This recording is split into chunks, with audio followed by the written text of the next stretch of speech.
John here. So the lick you just heard is based on the A minor pentatonic scale, but we're not going to play 2 notes per string. We're going to do it 3 notes per string. And we're going to start with this sequence up here on the 22nd fret. If you want to follow along, you have the free tabs available on my Patreon. You have a link down in the description. So we started on the 22nd fret. Then we basically have our normal pentatonic scale here. And when I say normal pentatonic scale, I mean the sort of day 1 position that everyone knows, hopefully. And then we just extend that by playing the 22nd fret as well. So I use this fingering. And then the sequence I use is basically this Yngwie type 6-note sequence. So if we number the notes from left to right, 1, 2, 3, it's going to be 3, 1, 2, 3, 2, 1. So 3, 1, 2, 3, 2, 1. So I'm talking about the notes here, not the fingering. All alternate picks, starting with a downstroke, start with an upstroke if you want, but downstroke is what I'm doing here. We move down to the next set of 3 notes. Same sequence. Next set of 3. And next set of 3. Now you could continue this on down the scale, but that would be a bit boring. So we're going to change things up here and go into still 3 notes per string, but we're going to do string skipping. So the string skipping starts here on the 17th fret. We're going to go back from where we came. So we started from the root note, the A on the 17th fret of the high E string, and we're just going to go down like this. Then we skip the B string. And then we go to the B string, D string, G string, A string, and then end up here on G, and then I just, but you can end it however you want. So again, the string skip version.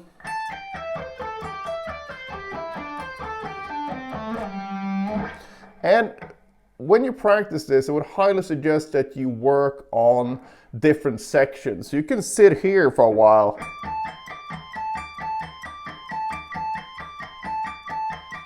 And a while could be, a couple of minutes, even 5 minutes, use a timer.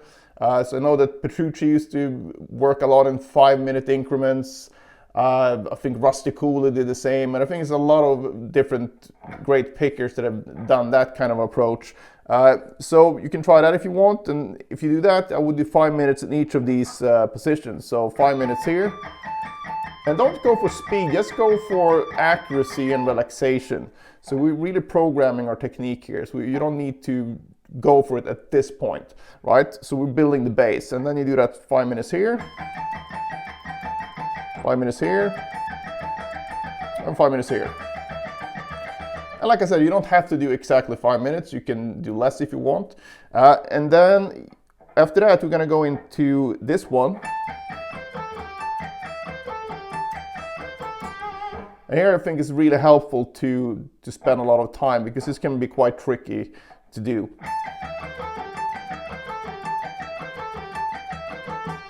But if you just do it enough, you're going to get used to it.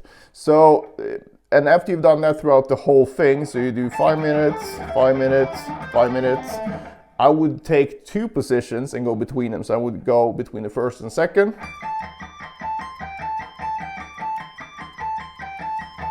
Then the second and third.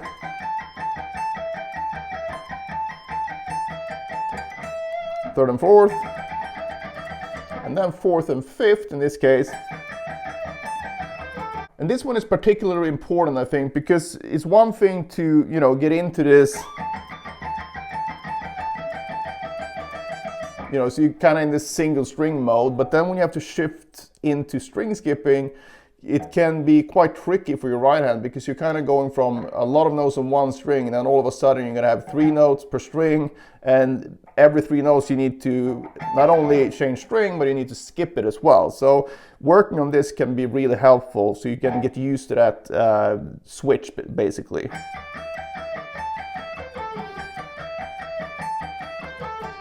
After that I will do the next 2. So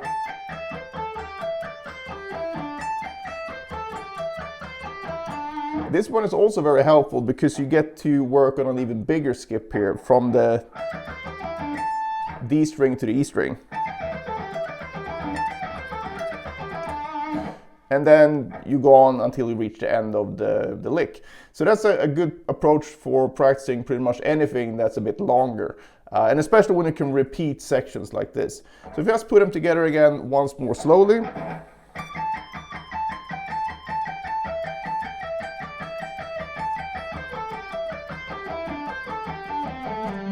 Now there's a lot of different ways you can practice any type of technique, and I think the better practice techniques you have, the faster you're going to improve. So don't just stick with repeating things over and over again. There's a lot of benefit gained from doing that, but you can also do a lot of different variations on your practice, like accents, transition time, and all kinds of different things. So I'm gonna link to this playlist that I have where I cover all this stuff.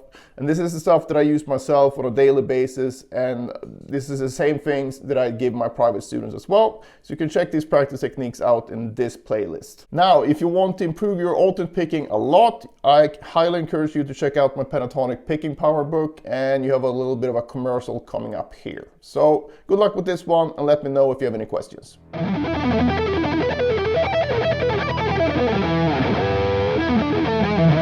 Back in the day, I used to have real issues with fast alternate picking when it came to 2 notes per string. I was fine with 3 notes per string, but the 2 notes per string thing was a bit harder to crack. So if you struggle with fast alternate picking as well, and you don't know what to practice or for how long, I've created the perfect solution for you in the form of the Pentatonic picking power book.